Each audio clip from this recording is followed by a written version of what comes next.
So we had this giant party in Canada over the weekend, and it was like 200 people. It was amazing, the best people on the planet. And I got to see a form of bravery that you usually don't get to see.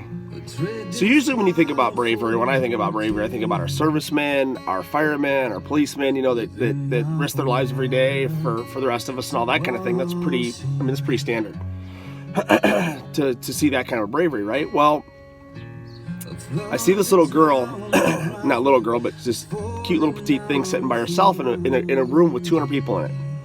So I walked over to her, I'm like, hey, how are you doing? Whatever. And she introduced her name. Her name's Morgan. Little Morgan. And I started chatting with her a little bit, and I said, what's going on? And she says, well, my boyfriend dropped me off. And I got to talk to her a little bit, and it turns out she has not left her home in 3 years.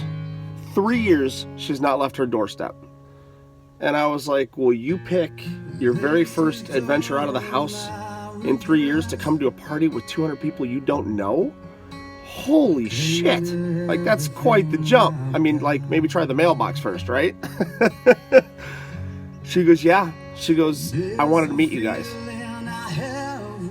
And so I had this overwhelming sense of like, oh my gosh, this poor girl risked all of her anxiety and awkwardness and all the stuff that she's terrified about in the world, took the initiative to get out of the house, get a ride there, and sit there by herself to wait to meet Queenie and I. And I will tell you, that hit me pretty deep. I was like, holy shit, like, how amazing is that? And I got to thinking about that bravery that it took for her to do that. And it's bravery that no one will ever see. She'll never get recognized for it. No one will ever know it. She's just a person in the room.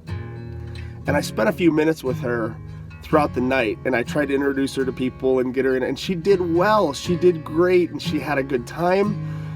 It was tough for her, no doubt, right? But I will say that there is so much bravery in the world that you never get to see and you never get to appreciate, right? So in a world of social media, me being the king of the selfies and videos, I put my shit out there every day. My vulnerability, my sadness, my happiness, all my shit. And I take everything that comes with that, good and bad. But there's so many people in the world, you never ever know what their struggles are and what their victories are. So the next time you're in a room and you see a little Morgan sitting in the corner, walk over, say hi, see what's going on with little Morgan, right? Because you never know. She made my night. She did. Just to, I don't know. It was really cool. So anyway, give me some examples, maybe, of some Morgans that you know, or if you're Morgan. I'd like to hear your victories. Anyway, thoughts for the day. Cheers.